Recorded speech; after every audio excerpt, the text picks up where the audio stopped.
Hay sitios que alguna vez fueron lugares agradables, cálidos, llenos de tal vez un amor de familia, una dedicación entera al trabajo para el cual se construyó.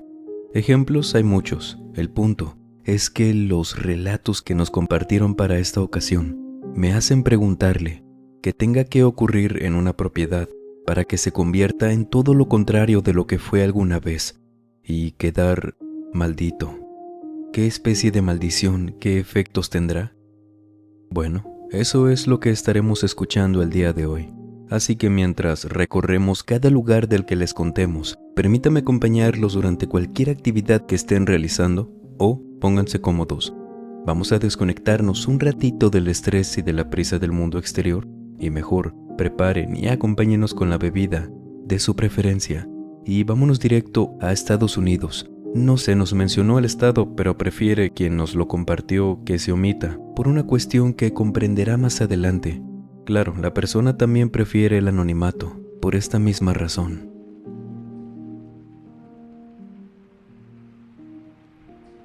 En mi época de preparatoria buscaba cualquier oportunidad para ganar algo de dinero y salir con mis amigos. Esto ya tiene unos 16 años más o menos. Realmente no era para algo especial, sino solamente para tener mi propio dinero y no depender de mis papás, por lo que me ofrecía a mis vecinos para cualquier cosa que necesitaran, a cambio de lo que quisieran darme. Eran trabajos tranquilos y sí me ayudaban económicamente. En una ocasión, una de las vecinas con las que solía trabajar me comentó de otra mujer que vivía en un vecindario detrás del nuestro. Estaba por mudarse después de que su matrimonio no funcionara y quería que alguien le ayudara a preparar las cosas para la mudanza. Me presenté con la mujer. Tenía unos 40 y tantos años. Era bastante amable. No veía cómo es que su matrimonio no hubiera funcionado. Bueno, aunque yo no estaba ahí para meterme en asuntos ajenos. Desde un inicio me comentó que al menos sería una semana y media de trabajo, de lunes a viernes, por 1 o 2 horas al día, porque la casa era muy grande, tenían muchas cosas también, aunque si me llegaba a necesitar más tiempo me lo diría, y si yo podía me quedaría y me pagaría el tiempo extra, y yo pues encantado con eso. Prácticamente mi trabajo era guardar todo lo que no fuera ropa de ella en ciertas cajas aparte, asimismo ponerles una marca o escribir para saber qué tenían dentro, y acomodarlas en orden para subirlas al camión o tirarlas en caso de que fueran basura. Incluso me dijo que si había algo que me interesara podía preguntar y me lo regalaría con todo gusto. Y yo sí le tomé la palabra con unos libros que vi por ahí. Desde un inicio me di cuenta de que aún habían demasiadas cosas de su esposo, pero de verdad no quería entrometerme por 2 cosas en específico. La primera, por respeto a ella y su familia, y la segunda porque no quería perder este trabajo tan bueno. Así que solamente me limité a ordenar las cosas tal y como ella me lo pidió. Su ex esposo parecía ser un hombre de oficina. Tenía muchos trajes y ropa casual, pues algo cara, así como relojes caros, zapatos, anillos, entre otras cosas igual de costosas, que ya no parecían tener un valor para ninguno de los dos. En la mayoría de las ocasiones ella estaba conmigo solo en la primera hora para decirme qué hacer y luego se iba a hacer unas vueltas, volviendo a la hora que terminaba para pagarme y ver en qué había avanzado. En otras ocasiones se quedaba conmigo todo el tiempo, pero no era tan común, por lo que había muchos días que me quedaba completamente solo. Fue como al quinto día cuando organizaba las cosas del ex esposo y encontré un maletín con documentos del trabajo y cosas así. Ella me había dicho que abriera todo lo que hubiera de él para ver si había algún documento importante. En este caso no, eran facturas y recibos viejos de su empresa, guardados en una carpeta. Estaba por devolverlos a su lugar cuando vi que había una maletita pequeña, escondida como en un compartimiento oculto. La abrí otra vez y encontré varias cartas escritas a mano por él. No pude evitar la tentación de leerlas. Sí me ganó la curiosidad, aprovechando también la excusa de ver si era algo valioso para la señora. Pero no pensé encontrarme con algo distinto a cosas de su trabajo. Y es que esas cartas venían organizadas, ya que tenían las fechas en la esquina superior izquierda. Así que las tomé una por una en orden y comencé a leerlas. Por respeto a estas personas, ya que sí se supo por aquí, trataré de no dar detalles tan específicos. Pero a grandes rasgos el esposo comenzó a escribir estas cartas debido a que su terapeuta se lo recomendó para desahogarse. Y es que algo que yo no sabía hasta que empecé a leer todo eso, era que ellos habían tenido una hija. Ella había vivido hasta los 6 años y falleció. No sé por qué, no lo mencionaban, pero había sido en esa casa.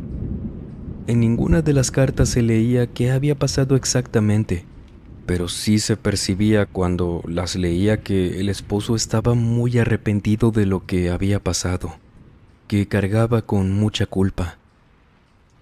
Conforme iba avanzando leyéndolas, rápido me di cuenta que este hombre cada vez estaba más y más desesperado, ya que llegó a tal grado de que él mismo comenzaba a contar cómo la veía en sus sueños, primero, y luego decía que la veía por la casa, caminando por las noches.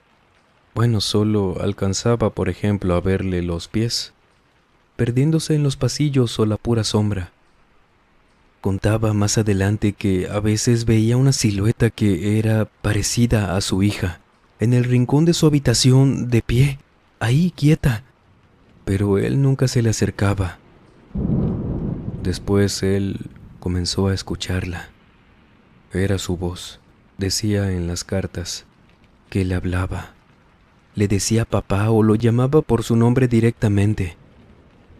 Después este hombre contaba ya más desesperado que no sabía qué hacer, que la comenzó a ver ahora ya como se veía en vida, pero rara. Solo decía eso, reflejada en algunas vasijas o jarrones que pudieran dar un reflejo.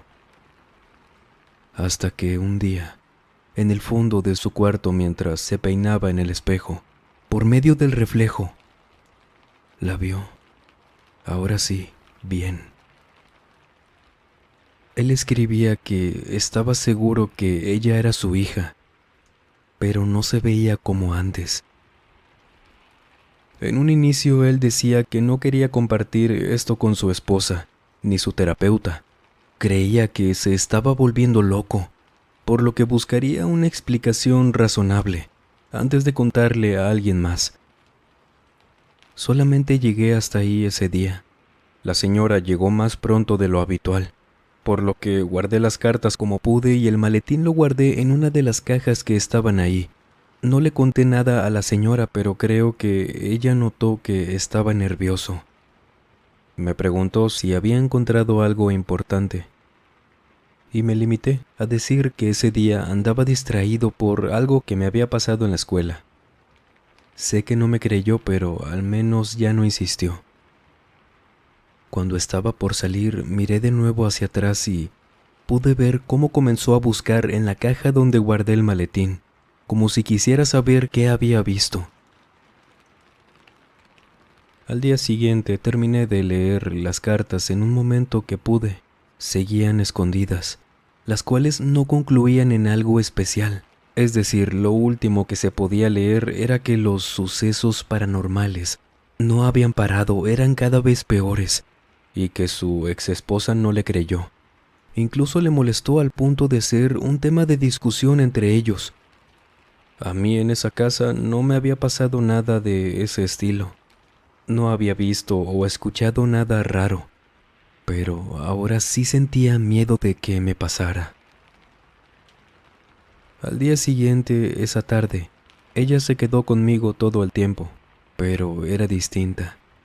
Tenía un comportamiento frío y distante hacia mí. La amabilidad que siempre tenía había desaparecido y por más que buscaba romper el hielo, nada funcionaba. Así que solamente esperé a que ella tocara el tema. Era obvio que había pasado algo con eso. Al final de la primera semana, ella se fue a unas vueltas que tenía.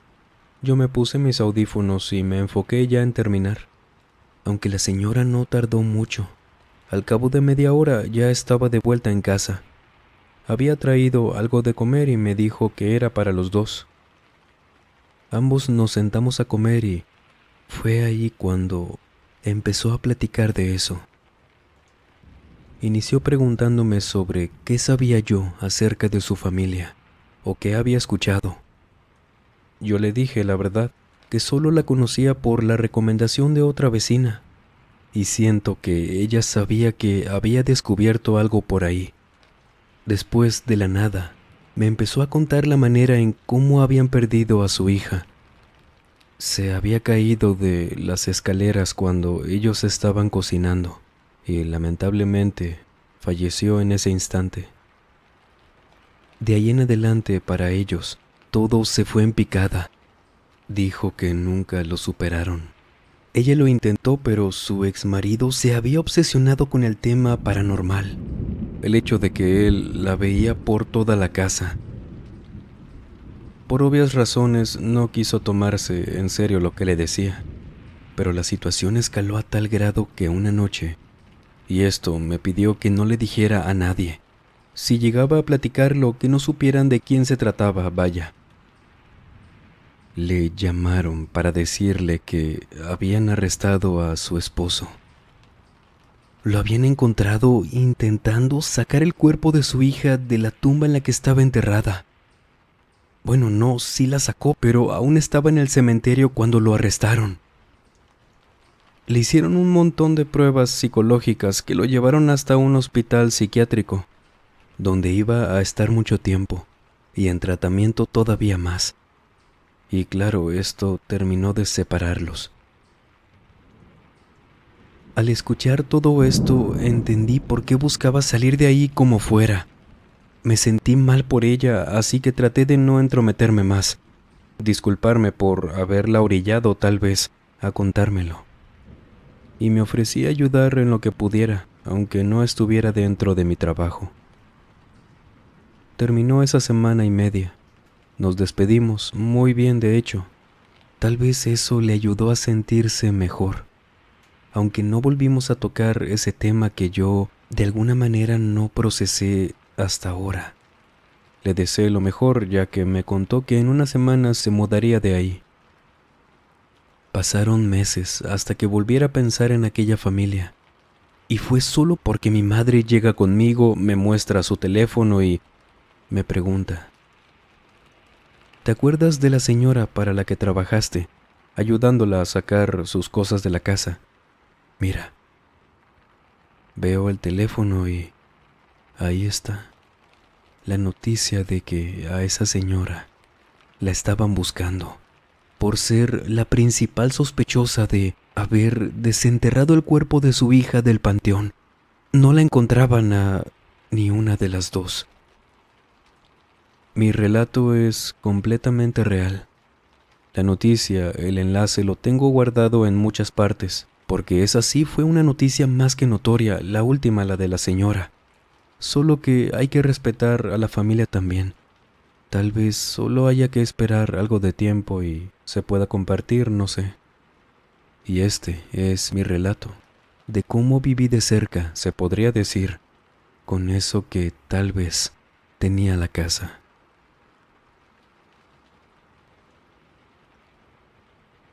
¿Usted qué cree?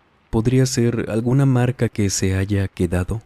¿Realmente habrá sido la niña? ¿Algún ente aprovechándose de la culpa que sentían los padres y que se adueñó de la casa, deshaciéndose de ellos, o que los llevó a buscar a la pequeña? Coméntenos lo que usted crea. En lo que ahora nos vamos directo a Monterrey, Nuevo León, México, desde donde Ezequiel Vera nos cuenta esto.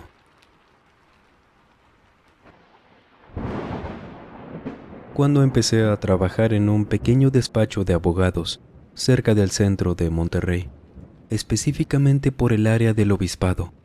Creo que mucha gente lo puede ubicar sin problema. Como muchos sabrán, esa zona y algunas aledañas, hay muchas casas grandes, antiguas, las cuales son acondicionadas para que se utilicen como oficinas por pequeñas y grandes empresas. Ese era nuestro caso. Una casa de 2 pisos con todas las condiciones para llevar perfectamente ese trabajo. Toda el área de trabajo estaba en un solo edificio, por así decirlo. Solamente la zona del estacionamiento enfrente y unos cuartos atrás, donde se guardaban escritorios viejos, sillas, impresoras, eran los lugares menos concurridos. Y es que realmente poco o nada había que hacer ahí. A mí en lo personal jamás me interesó andar vagando por el lugar, ya que en cuanto terminaba mi horario tenía que salir corriendo hacia la facultad para llegar a tiempo. En una ocasión nos dijeron que harían limpieza general y nos pidieron ayudar, solamente a sacar los muebles de las oficinas que ya no ocupáramos.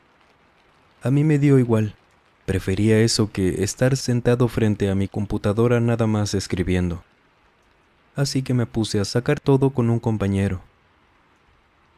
Le preguntamos a Tomás, quién era el encargado de mantenimiento, que dónde los pondríamos, y nos dijo que en uno de los cuartos de atrás. Nunca habíamos ido, solo sabíamos que había allá atrás, así que no teníamos idea de cómo eran. Al llegar ahí nos dimos cuenta de que ambos estaban cerrados. Eran 2 puertas, una se veía más descuidada que la otra, por lo que no sabíamos a cuál se refería.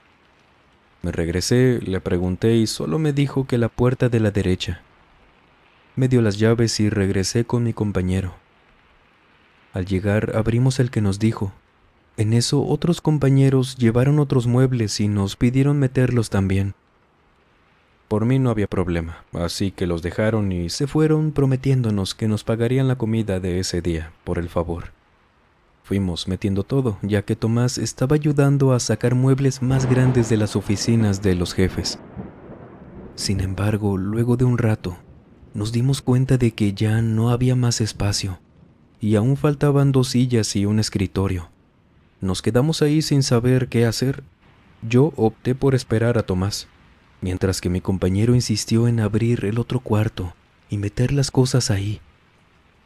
Yo no estaba tan convencido, pero dijo que si llegaban y veían que no los habíamos metido, probablemente nos dirían que éramos unos inútiles y todo eso. Intentamos entonces abrir la puerta, con las llaves que estaban en el mismo llavero que las anteriores. La que nos funcionó fue una que estaba completamente oxidada. Se veía que no la utilizaban o que era muy antigua. Cuando por fin la pudimos abrir, un olor horrible vino de adentro. No sé a qué podría decirles que apestaba, porque era algo que nunca había olido, pero definitivamente algo pudriéndose. Y también de adentro salía un aire muy frío. El cuarto aún así estaba vacío. No tenía luz, no servía. Y estaba muy descuidado. Humedad en las paredes, hongos, todo despintado. No entramos porque sí estaba extraño. Solo metimos las cosas y nos fuimos de ahí. Un rato después, Tomás ingresó a nuestra oficina para pedirnos las llaves. De paso nos agradeció el detalle de guardar las cosas, pero al mismo tiempo nos preguntó que cómo le habíamos hecho para que todo cupiera ahí, porque sí eran muchas cosas. Mi compañero se apresuró diciéndole que habíamos dividido las cosas en las 2 habitaciones. La expresión en la cara de Tomás cambió muy rápido, preguntándonos que a qué nos referíamos, cómo que las 2 habitaciones. Algo me decía ahora que no debimos haber hecho eso, y en efecto, cuando mi compañero le explicó todo, Tomás se molestó mucho y nos preguntó casi gritándonos que por qué lo habíamos hecho.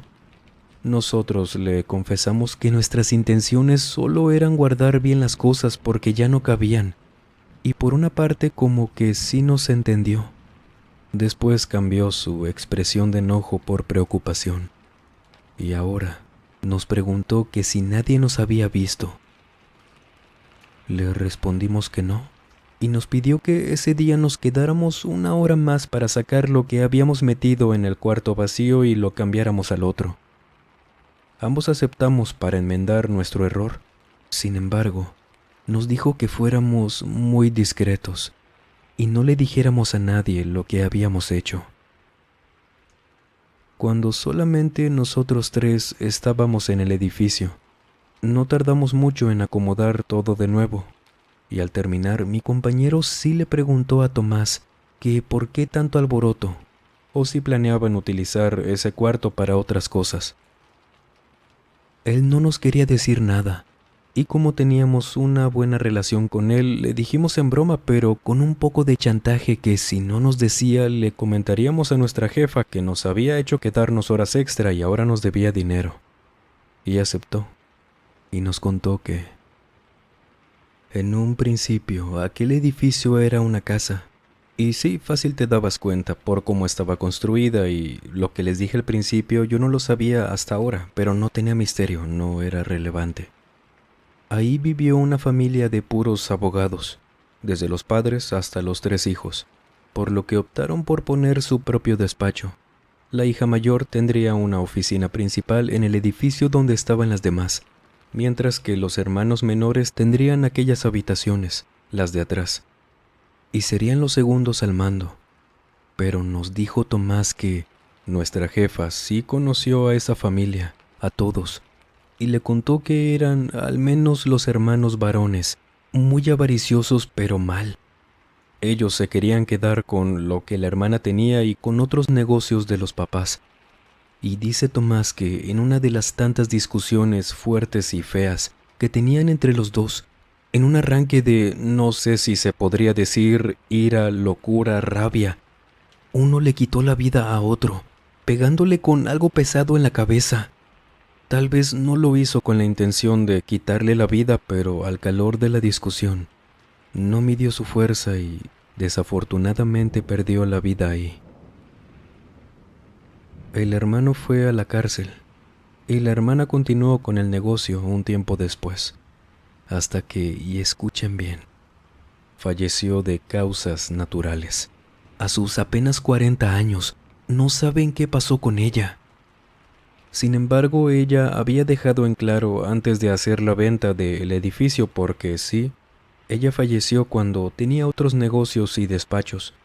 Le dijo a nuestra jefa, con su padre presente, quien aún estaba con vida, que aquel cuarto no lo abrieran para nada, diciendo que era muy triste lo que había pasado y que lo derrumbaran o hicieran otra cosa, pero mientras estuviera ahí, no abrieran esa puerta para nada. Pero esa, nos dijo Tomás, que no fue la razón principal.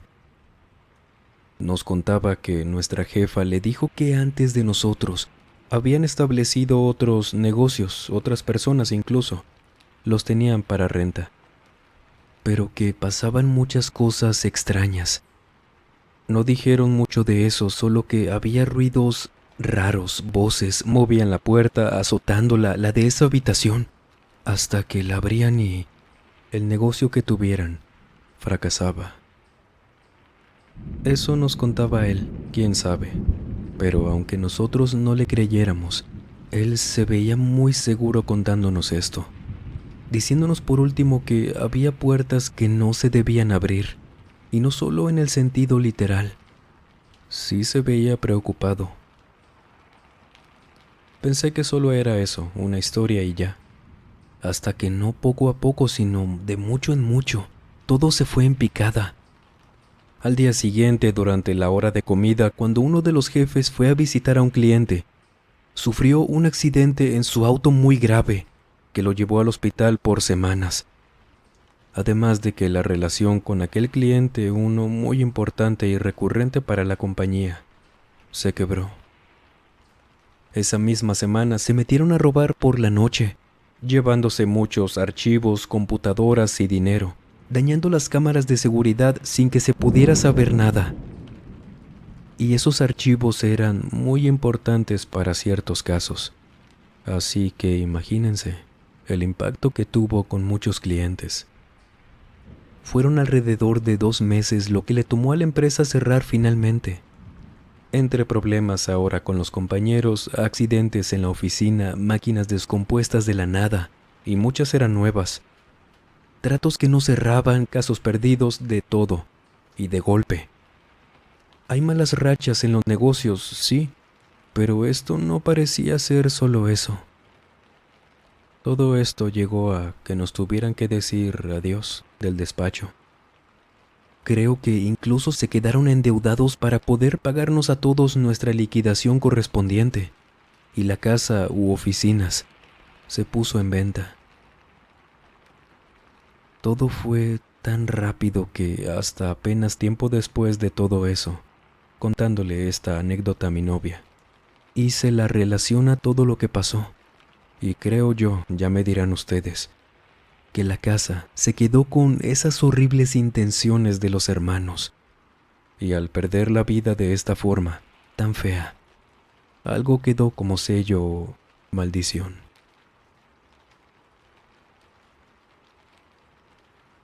Situaciones muy impactantes, ¿no? ¿Cómo se pueden apreciar tan claros los detonantes en cada consecuencia que escuchamos de cada caso? Cuéntenos, ¿usted ha vivido algo relacionado con sitios malditos, no embrujados, que son distintos? Y de ser así, ¿ha escuchado o sabe cómo romper esa maldición? Cuéntenos, sería todo un placer. Justo estrenamos relatos, experiencias ocurridas en este famoso tren La Bestia. El enlace lo tendrá en el primer comentario. Sería todo un gusto leerles por nuestro otro canal paranormal. Gracias de antemano. Damas y caballeros, no olviden por favor agregarse a nuestro grupo de Facebook, donde compartimos material muy interesante, material relacionado a lo paranormal, experiencias contadas por ustedes mismos, increíbles de verdad, las cuales en algún momento también las contaremos por aquí. Y cada vez somos más por allá y cada vez nos escriben también más gente por aquel medio y no me queda más que, de todo corazón, gracias por todo lo que hemos formado. Y si ustedes han tenido alguna experiencia paranormal, por favor escríbanos a través de la página de Facebook, el correo electrónico o nuestra cuenta de Instagram que dejamos como siempre en la descripción y en el comentario fijado. Gracias de antemano. Y sin más por agregar, les mando un muy fuerte abrazo. Nos vemos en el próximo video.